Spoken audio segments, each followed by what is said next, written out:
శ్రీ మహాగణాధిపతే నమః. శ్రీ గురుభ్యో నమః. జాతకంలో శని బాలేని వారు, శని మహర్దశ అంతర్దశలలో ఇబ్బందులు పడేవారు, గోచార రీత్యా ఏలినాటి శని, అష్టమ శని, అర్ధాష్టమ శని వల్ల కష్టాలు పడుతున్నవారు ఈ కథను శ్రద్ధతో వినండి. మనకి అనేక కల్పాలున్నాయి. ఒక్కో కల్పంలో ఒక్కోలా గణపతి పార్వతీ పరమేశ్వరులకు పుత్రుడిగా అవతరించాడు. పద్మకల్పంలో ఒకసారి పార్వతీదేవి పుత్రుడి కోసం పుత్రదా వ్రతం చేసింది. ఈ వ్రతమంతా తేలికమైనది కాదు. అమ్మవారు కాబట్టి చేయగలిగింది. అలా 1 సంవత్సరం పాటు వ్రతం చేసి తర్వాత ఒకరోజు ఉపవాసం ఉంటుంది. ఉపవాసం ఉన్నాక మరుసటి రోజు ఎవరికైనా భోజనం పెట్టి తాను భుజించాలి.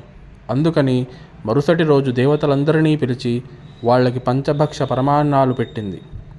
తర్వాత తాను కూడా తినడానికి సిద్ధపడుతున్నప్పుడు ఒక భిక్షుకుడు వస్తాడు. అమ్మవారు ఆ భిక్షుకుడిని లోపలికి పిలిచి కూచోబెడుతుంది. తర్వాత భోజనం తేవడానికి లోపలికి వెళ్తుంది. అన్ని వంటకాలు వడ్డించుకుని బయటికి వచ్చేసరికి ఆ భిక్షుకుడు కనిపించడు.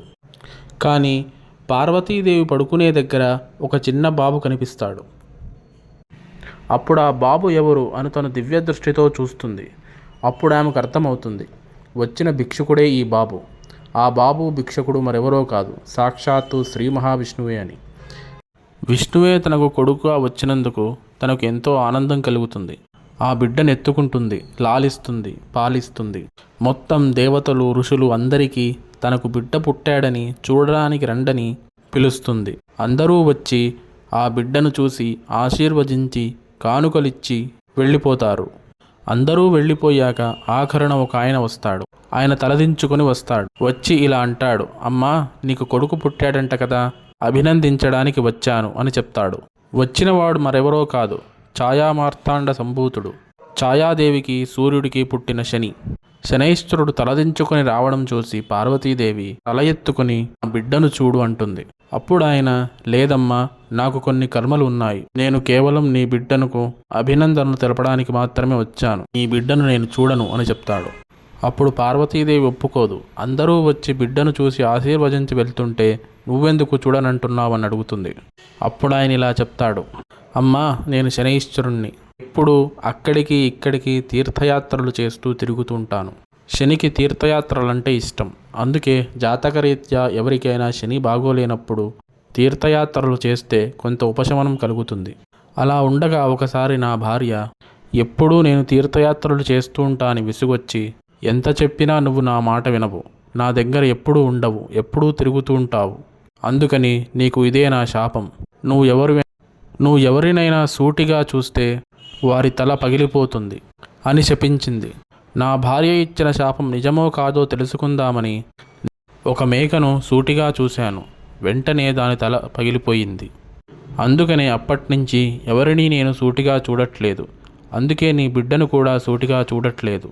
నేను చూశాక మళ్ళీ నీ కొడుకు తల పగిలిపోతే నువ్వు నా తల తీసేయవు, అందుకే చూడట్లేదు అని శని చెప్తాడు.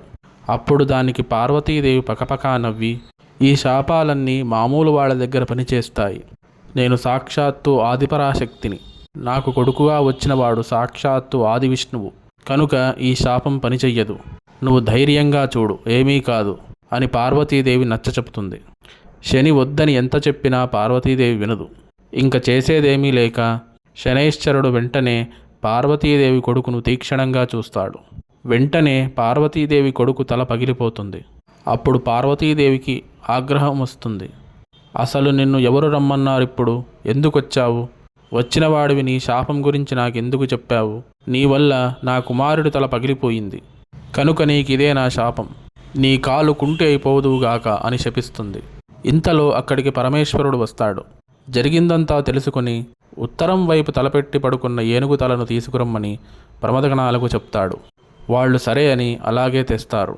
ఆ తెచ్చిన ఏనుగు తలను తన కుమారుడికి పెట్టి ప్రాణప్రతిష్ఠ చేస్తాడు.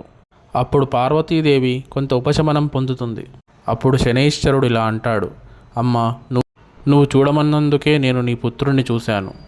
అయినా ఇప్పుడు నీ పుత్రుడు తిరిగి బ్రతికాడు కదా, కనుక నా యందు దయుంచి నీ శాపాన్ని వెనక్కి తీసుకో అని వేడుకుంటాడు. అప్పుడు పార్వతీదేవి, నీ శాపాన్నైతే నేను వెనక్కి తీసుకోలేను, కానీ నీ కాలు కుంటైనా నీకు ఆ బాధ ఉండదు. కానీ నువ్వు కొంచెం నెమ్మదిగా నడుస్తావు అని ఉపశమనమిస్తుంది. అంతేకాదు, ఎవరైతే శ్రద్ధతో ఈ కథంతా విన్నారో వాళ్ళని నువ్వు అనుగ్రహించు, వాళ్ళని శని బాధల నుంచి విముక్తులను చెయ్యి అని చెప్తుంది. అప్పుడు శని సంతోషించి, అలాగే చేస్తాను, ఎవరైతే శ్రద్ధతో ఈ కథ వింటారో వారికి ఏలినాడి శని, అష్టమ శని, అర్ధాష్టమ శని బాధల నుంచి విముక్తి కలిగించి అనుగ్రహిస్తాను అని వరమిస్తాడు. ఈ కథను శ్రద్ధతో విన్నవారికి శని బాధల నుండి ఉపశమనం కలుగుతుంది. స్వస్తి.